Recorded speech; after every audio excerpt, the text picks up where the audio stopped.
Okay, a short reading from The Lord of the Rings, the most popular book of the 20th century.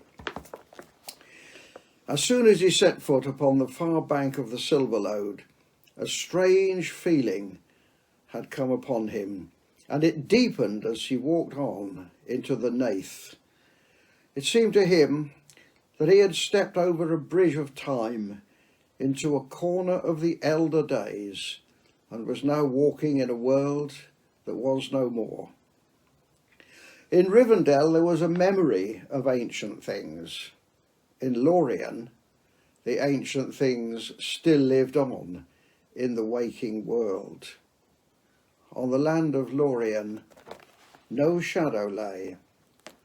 The others cast themselves down upon the fragrant grass, but Frodo stood a while, still lost in wonder. It seemed to him that he had stepped through a high window that looked on a vanished world. A light was upon it for which his language had no name. All that he saw was shapely, but the shapes seemed at once clear-cut, as if they had been first conceived and drawn at the uncovering of his eyes, and ancient, as if they had endured forever.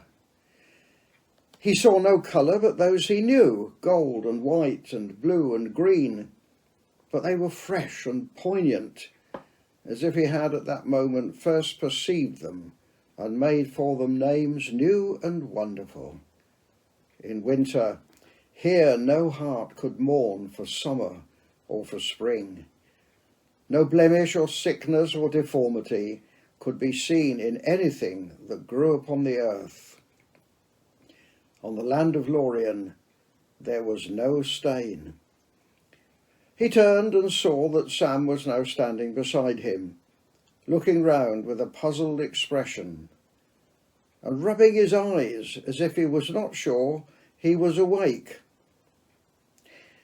"I feel as if I was inside a song, if you take my meaning," he said. A short reading about Lothlórien.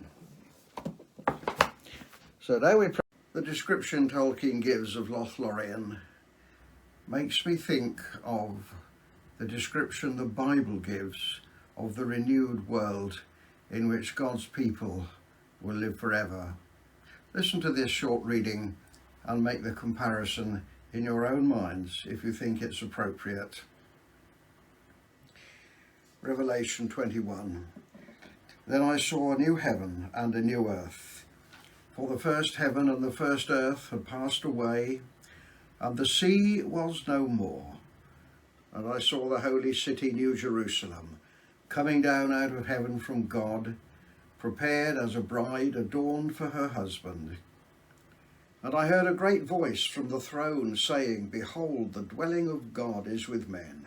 He will dwell with them, and they shall be his people, and God himself will be with them.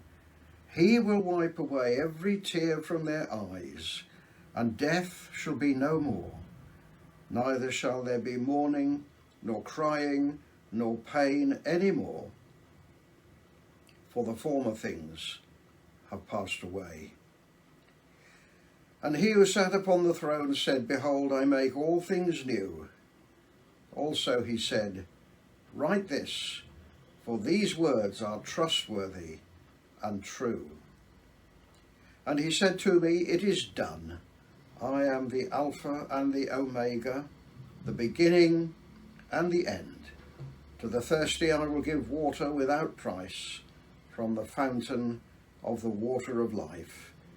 He who conquers shall have this heritage, and I will be his God, and he shall be my son."